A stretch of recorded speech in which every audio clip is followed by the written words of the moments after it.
So step one we will be learning about how to give the name nomenclature or IUPAC nomenclature कसं करायचं. Step one. First, step one मध्ये draw the structure formula of the straight chain carbon and count the number of carbon atoms in it. The alkanes with the same number of carbon atoms is the parent alkane. लक्षात घ्या, alkane हा parent alkane आहे of the concerned compound. Write the name of this alkane in the case.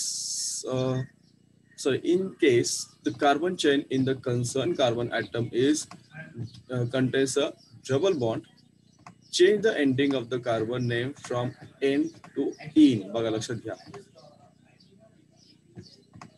Alkane म्हणजे single bond काल सांगितलं, जर double bond असेल तर इन येणार, अल्कीन होणार. And if it has a triple bond, लक्षात घ्या, जर ट्रिपल बॉन्ड असेल तर इट विल हॅव अल्काइन. बघा दिसतं तुम्हाला अल्काइन, YNE. गेटिंग? समजतंय? बरं सांगतो बघा तुम्हाला. Yes, here you have one example given to. काही एक्झाम्पल आहे बघा. CH3 CH2 CH3 हे काय तर CCC स्ट्रेट कार्बन आहे, त्याला प्रोपेन म्हणतो, सिंगल बॉन्ड आहे सगळीकडे. Here also ethane, CH3 CH2 OH. Ethane काय झालं, पेरेंट आहे. इथेन काय तर पेरेंट आहे, पेरेंट नेम आहे इथेन. हे इथेल अल्कोहोल आहे, परंतु पेरेंट काय, त्याचं मूळ काय तर ethane. Here also it is CH3 CH2 COOH, propanoic acid म्हणतात, सॉरी इथेनॉइक ऍसिड.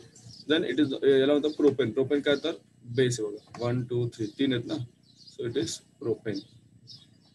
हियर 4 असल्यामुळे ब्युटेन ना. हियर 1 2 3 डबल बॉन्ड आला इथे बघा, डबल बॉन्ड आहे. सो इन्स्टेड ऑफ ANE, आता प्रोपेन वापरणार का आपण, नाही, we will use propene, ENE, propene. काय झालं, अल्कीन झालं. तर हे काय झालं, अल्कीन झालं, अनसॅच्युरेटेड हायड्रोकार्बन. काल आपण पाहिलं होतं. And if it has a triple bond, जर ट्रिपल बॉन्ड असेल, then it will be propane. Alkyne, alkane, alkyne आणि अल्काइन. एवढं आपल्या लक्षात आलं पाहिजे. गेटिंग? कालपासून मी तुम्हाला ते सांगतोय, डबल बॉन्ड, सिंगल बॉन्ड, एकेरी बंध, दुहेरी बंध.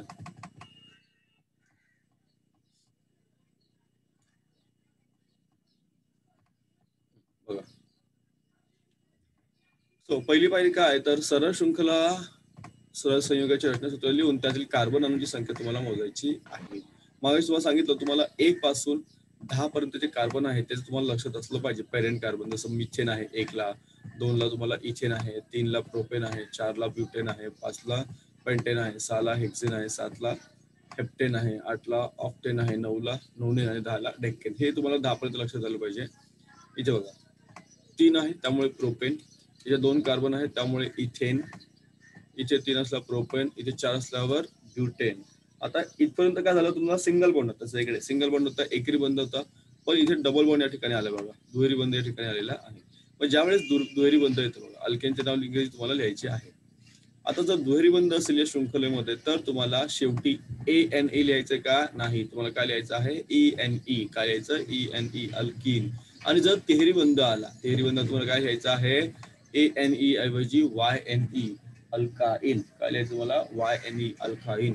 गेटिंग? बघायचे डबल बॉन्ड आहे प्रोपीन, इथे बघा ट्रिपल बॉन्ड आहे प्रोपाइन, प्रोपेन आणि प्रोपाइन. आता ही झाली पहिली पायरी आपली. सेकंड स्टेप काय बघा. Second step is if the structure formula contains a functional group. आता आपण functional group काय असतो, we have already discussed yesterday. What is a functional group? Replace its last letter E. Replace करून टाकायचं, E काढून टाकायचं. तुम्हाला काय घ्यायचं आहे तर पॅरेंट नेमचं E काढून टाकायचं आणि तर ग्रुपचं नाव तुम्हाला टाकायचं आहे. लाईक फॉर एक्झाम्पल बघा, तुम्हाला सांगतो, म्हणजे एक्झाम्पल तुम्हाला दिलेलं आहे, पण मी तुम्हाला अजून एक्झाम्पल सांगतो. इथे suppose this is your CH3 CH3 काय झालं, इट इज इथेन. हे काय तुमचं इथेन. काय लक्षात घ्या, CH3 काय तुमचं इथेन. नाव if we have to add one functional group, तर CH हा इथे CH3 CH2 OH, तर मी अल्कोहॉलचा फंक्शनल ग्रुप घेतला, तुम्ही वाटलं आपण हे इथेन राहील का नाही. सो हा जो E आहे ना, हा रिप्लेस होईल OL, हा रिप्लेस होईल OL. So that will be your ethanol. काय होईल तुमचं ते इथेनॉल होऊन जाईल. काय होईल, इथेनॉल. गेटिंग? सो प्रिफिक्स तुम्हाला सफिक्स ऍड करायचा आहे. बघा तर रचनासूत्रामध्ये एखाद्या क्रियात्मक गट असेल तर तुम्हाला काय करायचं आहे, शेवटचं ई अक्षर काढून टाकायचं आहे आणि त्याऐवजी त्या जागी तुम्हाला क्रियात्मक गटाचे संक्षिप्त नाव जोडायचे आहे. अपवाद कुठे? फक्त हॅलोजन गटाला अपवाद तुम्हाला दिलेला आहे.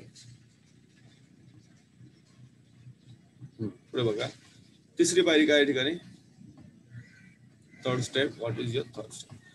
Number the carbon atom in the carbon chain from one end to the other. Assign the number 1. One number add करायचं कुठे?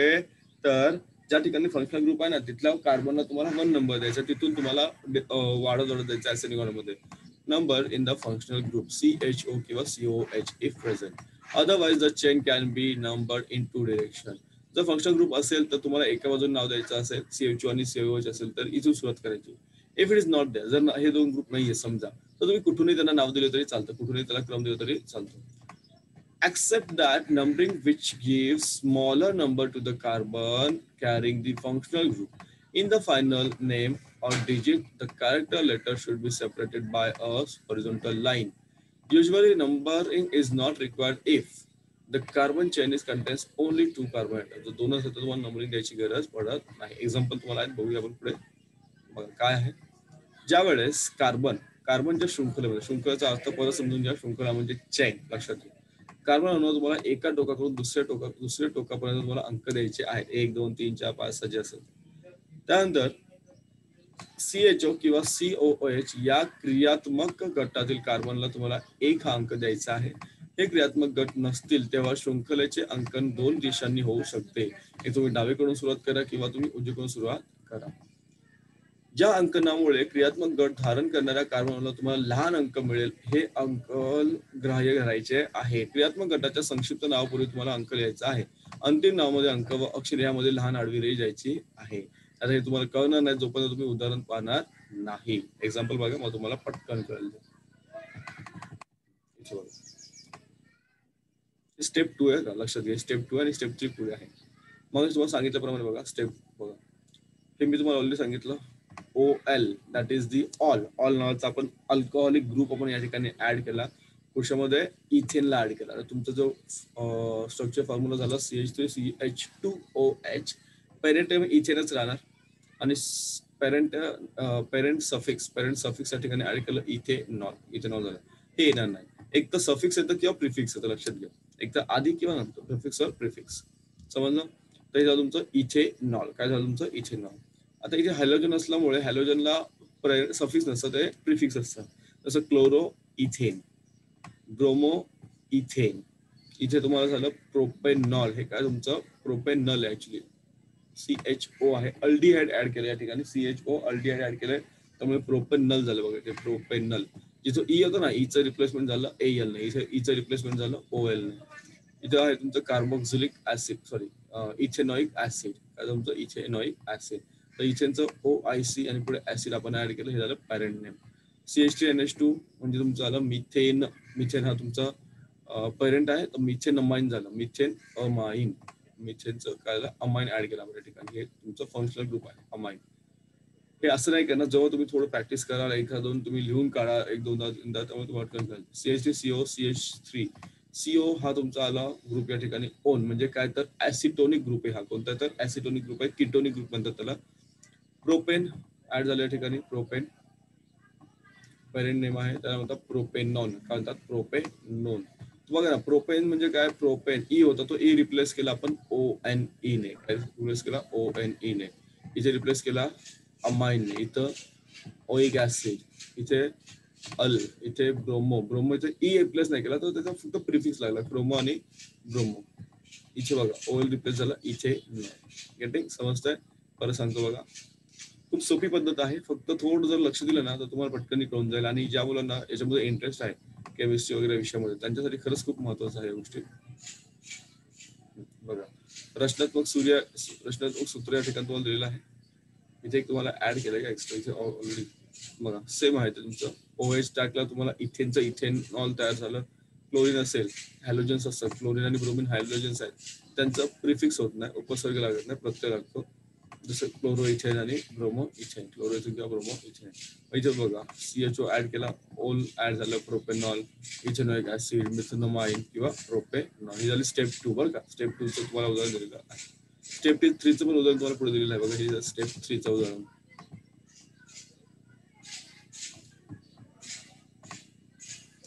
So how to use step 3? Step 3 कशी यूज करायची बघा इथे.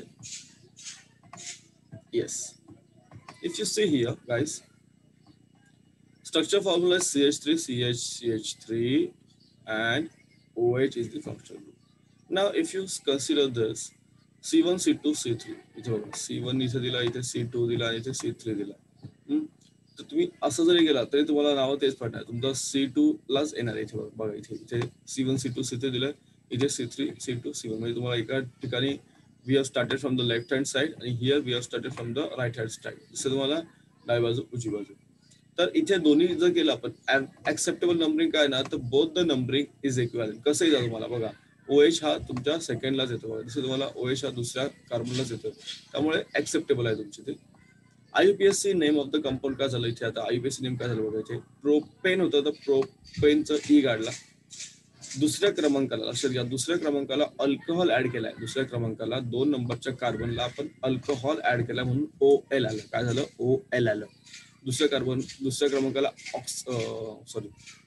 अल्कोहॉल ऍड केला म्हणून प्रोपेन 2 ऑल झालं. काय झालं, हे झालं IUPAC नेम. लक्षात घ्या, आतापर्यंत जे बघितलं ना ते IUPAC नाव नव्हती, म्हणजे होती पण ही प्रॉपर झालं तुमचा.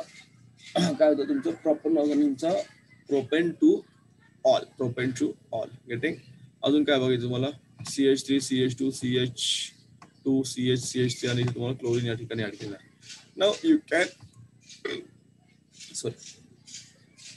you can name this carbon from left hand side, जसे 1 2 3 4 5 किंवा राईट हँड साइड 1 2 3 4 5. पण आपल्याला एक माहिती आहे की ज्या ठिकाणी तुमचं फंक्शनल ग्रुप आहे that number should be the minimum 1. Okay, त्यामुळे ही जी आहे ना, इट इज नॉट ऍक्सेप्टेड. हे ऍक्सेप्ट केलं. इथे C4 येतोय आणि इथे C2 आहे. आपल्याला C2 पाहिजे, मिनिमम नंबर पाहिजे.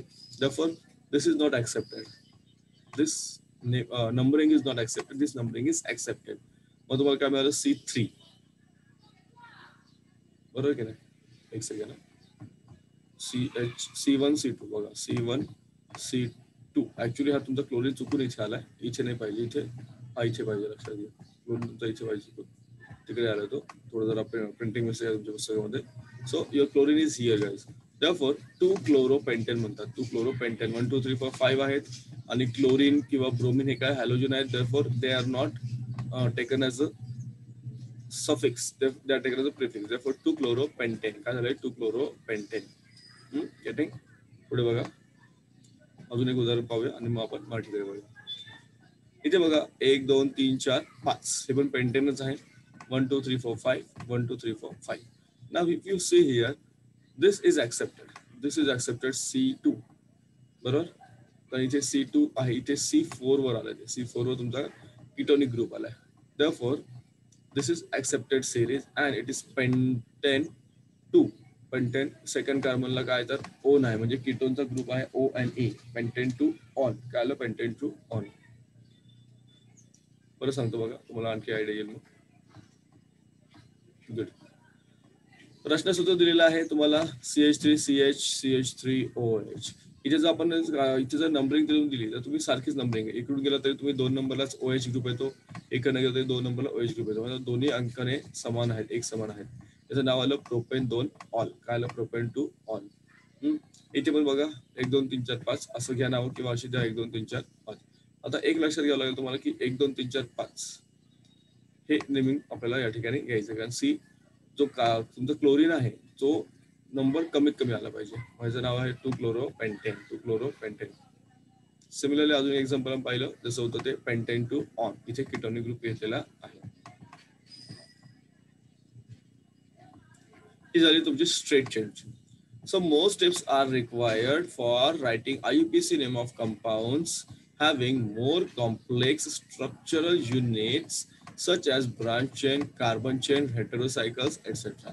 Study of these will be included in the further standards. At the same time, also keep in mind that there is a practice of using common names of the compounds which are frequently used in laboratory. Frequently used in laboratory. तर लॅबोरेटरीमध्ये हीच नावं तुम्हाला सहसा वापरली जातात. Generally आपण याच common नेमच वापरतो आपण. तर ज्या संयुगामध्ये शाखीय शृंखला, कार्बन वलय, विषवाणूंनी युक्तवाले असे अधिकाधिक जटिल संरचना घटक असतात त्यांची आयुपॅक म्हणजे आयुपीएससी लक्षात घ्या. आयुपॅक म्हणजे काय? आयुपीएससी जी नावं असतात ना ती नावं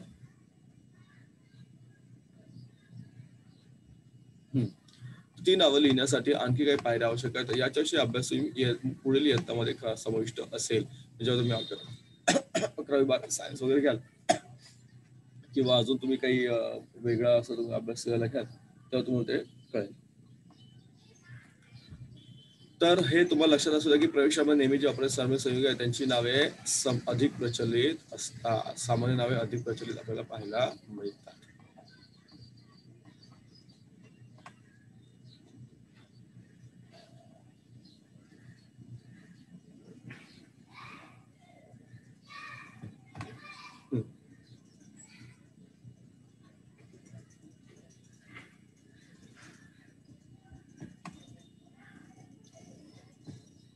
जरा बराच मोठा आहे असू द्या, होऊन जाईल.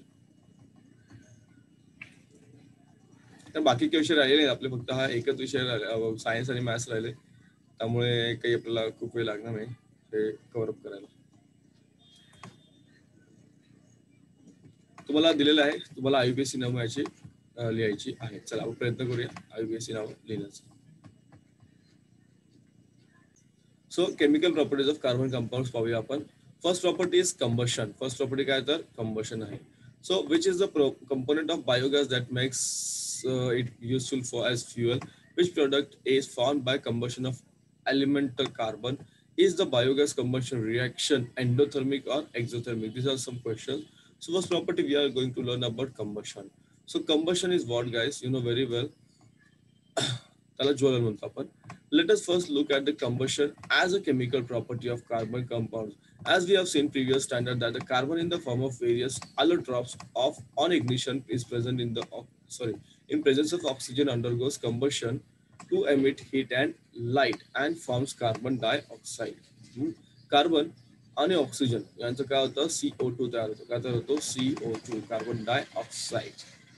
CO2 carbon dioxide. So hydrocarbons as well as most of the carbon compounds undergoes combustion in presence of oxygen to emit heat and light and form carbon dioxide and water as a common product. Some of the combustion reactions काही तुम्हाला दिले बघायचे. First carbon and oxygen. C for carbon, O for oxygen. Carbon and oxygen forms carbon dioxide and heat and light. Second, methane. Methane plus oxygen. Methane plus oxygen forms carbon dioxide, water, heat and light. उष्णता मिळते ना आपला, उष्णता मिळते, आग म्हणतात ना, जेव्हा आग लागते, फायर असते समजा, तर तुम्हाला already light you get and you also get the heat. तर बघा इथेनॉल आहे. Ethanol with oxygen it forms carbon dioxide, water, heat and light. So these are the products. म्हणजे तुम्ही इकडे काही चेंज करा, the right hand side will remain same. The product will remain same. याला म्हणतात कंपोजिशन. तक्ता तुम्हाला तुमच्याकडे ठेवलेला तक्ता प्रयत्न करा झाला बघा, नाही तर सांगा. काय तर ज्वलन.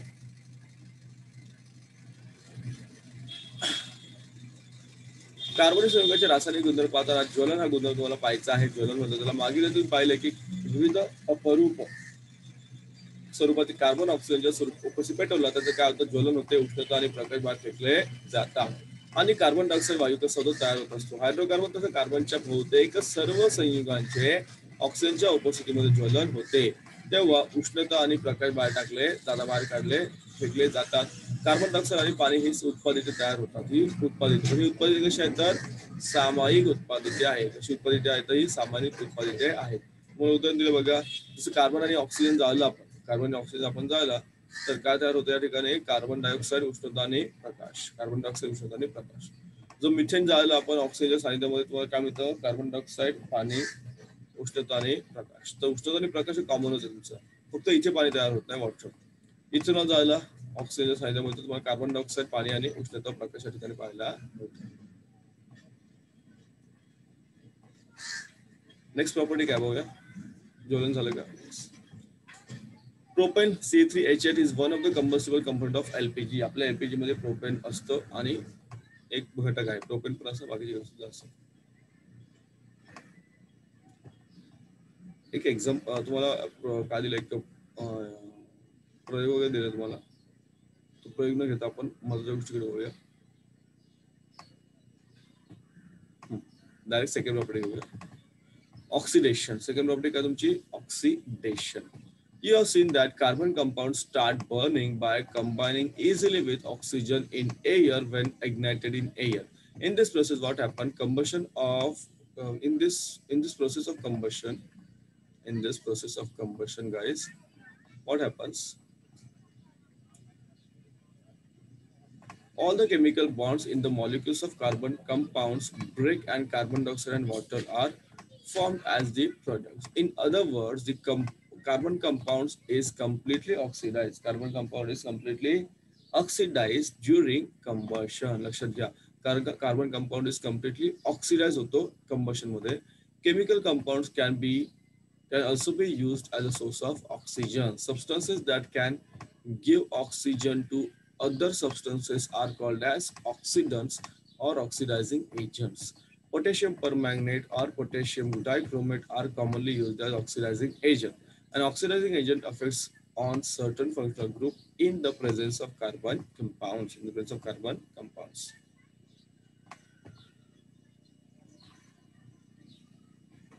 However, second property. प्रयोग दिलेला आहे, वाचून घ्या. थोडं काही वाटायचं मला घ्या आवश्यकता इथे. ऑक्सिडेशन कसं होतं बघा. तर कार्बनिक संयुगे जेव्हा तुम्ही हवेमध्ये पेटवली किंवा प्रज्वलित केली असता हवेतील ऑक्सिजन बरोबर सहसंयुग पाहून जळू लागतात हे आपण पाहिलेले आहे. या ज्वलन क्रियेमध्ये कार्बनिक संयुगाच्या रेणूमधील सर्व रासायनिक बंध तुटून कार्बन डायऑक्साईड आणि वॉटर ही उत्पादने तयार होतात. म्हणजेच काय होतं तर ज्वलनामध्ये कार्बनिक संयुगाचे पूर्णपणे ऑक्सिडीकरण होते. ऑक्सिजनचा स्रोत म्हणून काही रासायनिक पदार्थांचा सुद्धा वापर करता येतो.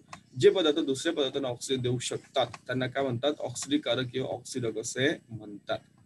पोटॅशियम परमॅंगनेट आहे किंवा पोटॅशियम डायक्रोमेट ही नेहमीच्या वापरातील काही ऑक्सिडीकारक संयुगे आहेत. ऑक्सिडकाचा परिणाम कार्बनिक संयुगातील विशिष्ट क्रियात्मक गटांवर होत असतो. घरातील गॅस किंवा रॉकेलच्या शेगड्यांना हवेसाठी आगम मार्ग असतात. त्यामुळे पुरेशा ऑक्सिजनने युक्त असे इंधन वायू मिश्रण जळून स्वच्छ निळी ज्योत मिळते. जर स्वयंपाकाच्या भांड्याच्या तळावर काजळी जमू लागली तर याचा अर्थ काय आहे?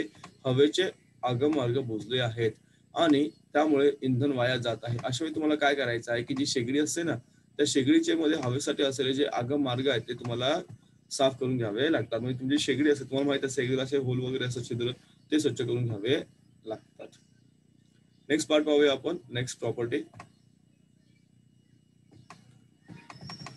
बघा, इथे तुम्हाला दिले इथेनॉल ऑक्सिडेशन होतं. इथेनॉल ऍसिड त्या ठिकाणी तयार झालेलं आहे. थर्ड प्रॉपर्टी आहे तुमची, एक सेकंड, येस,